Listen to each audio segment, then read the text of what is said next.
தலைமை ஆற்ற நான் வேந்தர் அவர்களை அழைக்கிறேன். அனைவருக்கும் வணக்கம்.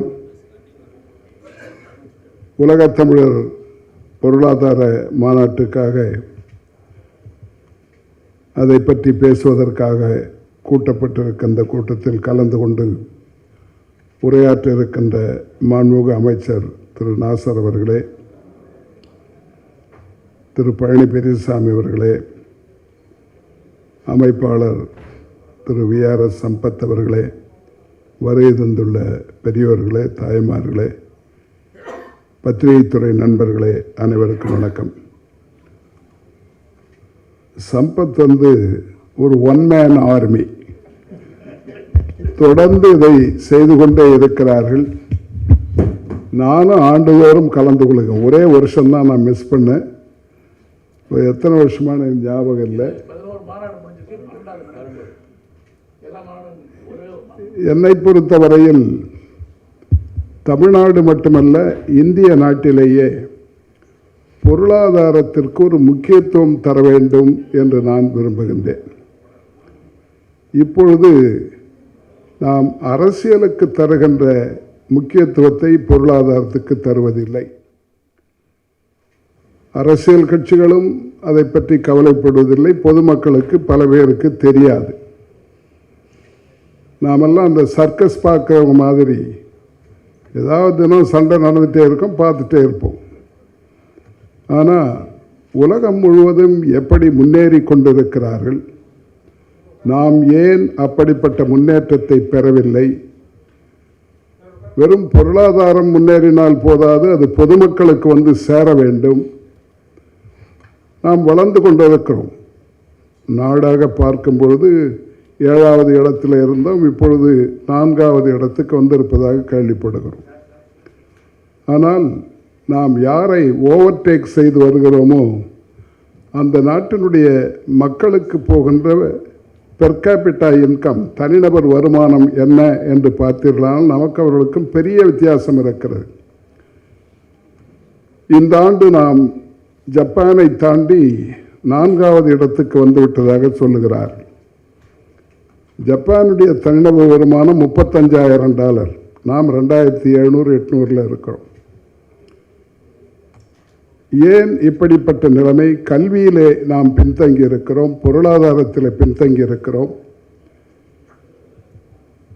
ஏழைகள் உலகத்திலேயே அதிகமாக இருக்கிற நாடு இந்திய நாடு தான். அரசாங்க கணக்குப்படியே 23 கோடி பேர் இந்த நாட்டிலே ஏழைகள் இருக்கிறார்கள். நாம் மக்கள் தொகையில் நாம் தான் முதலிடம். சீனாவையே தோற்கடித்து விட்டோம். அதுக்கு ஒன்றும் அரசாங்க உதவியே தேவையில்லை, நாமே பண்ணியாச்சது. ஆனால் அதில் எவ்வளவு பேருக்கு வசதி இருக்கிறது, எவ்வளவு பேர் சொந்த காலில் நிற்க முடியும் என்று பார்த்தீர்களானால் அரசாங்க கணக்குப்படியே 20 லட்சம் பேர் தான் ஹை இன்கம் பிராக்கெட்டை சேர்ந்தவர்கள். 120 கோடி மக்கள் லோ இன்கம், கீழே இருப்பவர்கள்.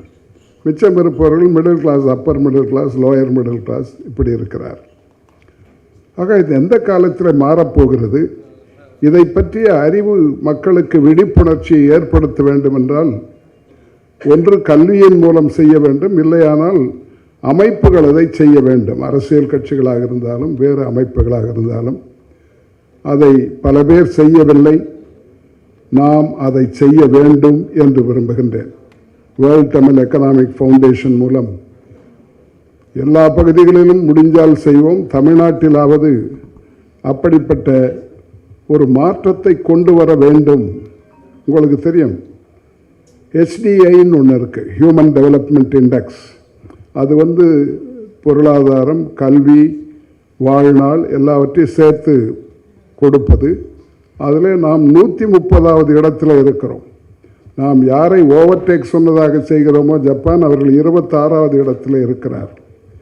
இதையெல்லாம் மாற்ற முடியுமா? மாற்றுவதற்கு என்ன செய்ய வேண்டும்? அது பொதுவாக இதில் தமிழர்கள் எப்படி பணியாற்ற வேண்டும், தமிழர்கள் எப்படி முன்னேற வேண்டும் என்பதை ஒரு முக்கியமாக கொண்டுதான் இந்த உலகத் தமிழர் பொருளாதார மாநாட்டை நாம் நடத்துகின்றோம். இதில் அனைத்து அரசியல் கட்சிகளும் பங்கேற்கிறார்கள், கட்சி வித்தியாசம் இல்லாமல், ஜாதி மத வித்தியாசம் இல்லாமல். ஆனால் இந்த பொருளாதாரத்திற்கு முக்கியத்துவம் அளிக்க வேண்டும் என்பதை இன்னும் நாம் அழுத்தம் திருத்தமாக அரசுகளிடையேயும் கட்சிகளிடையேயும் சொல்லி, அதற்கு அடிப்படையாக இருப்பது கல்வி, அதுவும் குறிப்பாக உயர்கல்வி. அதில் நாம் மிகவும் பின்தங்கி இருக்கின்றோம். நம்முடைய ஆங்கிலத்தில் ஜிஆர் என்று சொல்வார்கள், கிராஸ் என்ரோல்மெண்ட் ரேஷியோ. அது 28% தான். வளர்ந்த நாடுகளிலே 60% 100% வரை இருக்கிறது. அதற்கு காரணம் அரசாங்கம் பணத்தை செலவழிப்பதில்லை. அரசாங்கம் போதுமான அளவுக்கு பணத்தை செலவழித்தால் ஏழை மாணவர்களுக்கும் நடுத்தர வகுப்பை சார்ந்தவர்களுக்கும் அனைவருக்கும் உயர்கல்வி கிடைக்கும். அதையும் பொருளாதார மாநாட்டில் நாம் பேச இருக்கின்றோம். இதை போன்ற அரிய செய்திகளையும் மக்களுக்கு தேவையானவற்றையும் இந்த 5 வருஷமாக அரசியலே இல்லாமல் ஒரு 2 வருஷம் 3 வருஷமாவது பொருளாதார முன்னேற்றத்துக்கென்று அரசியல் கட்சிகள் ஒதுக்க வேண்டும்.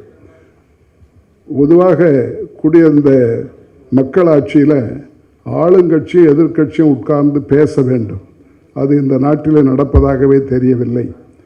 தேவையானால் எதுவாக இருந்தாலும் ஆளுங்கட்சியாக இருப்பவர்களும் எதிர்க்கட்சியாக இருப்பவர்களும் மக்களுக்கு தேவையானது என்று வருகின்ற போது உட்கார்ந்து பேசி அதை எப்படி நாம் செய்ய போகிறோம் என்பதை கலந்து பேசுகின்ற ஒன்றுதான் முழுமையான மக்களாட்சி. அப்படிப்பட்ட மக்களாட்சியிலே பொருளாதார வளர்ச்சியும் இருக்கும். இதையெல்லாம் பேசுகின்ற ஒரு மாநாடாக இது அமைய இருக்கின்றது. இந்த முறை இது அமெரிக்காவிலே நடக்கின்றது. நமக்கு அவர்களுக்கும் ஏணி வைத்தால் கூட எட்டாத அளவுக்கு அவருடைய தனிநபர் வருமானம் $86,000. நாம் 2700-800 இருக்கின்றோம். ஆனாலும் அவர்கள் என்ன செய்கிறார்கள் என்பதை பார்த்து கற்றுக்கொள்வதற்கும் ஒரு நேரமாக இது அமையும் என்று நான் கருதுகின்றேன். இந்த அருமையான வாய்ப்பை நமக்கு சம்பத் அவர்களும் அந்த world Tamil economic association, world development society, Madras development society சேர்ந்து இதை செய்கிறார்கள். அதில் இருக்கிற அனைவருக்கும் நாம் ஒத்துழைப்பாக இருக்க வேண்டும் என்று கேட்டுக்கொண்டு முடிக்கின்றேன். நன்றி.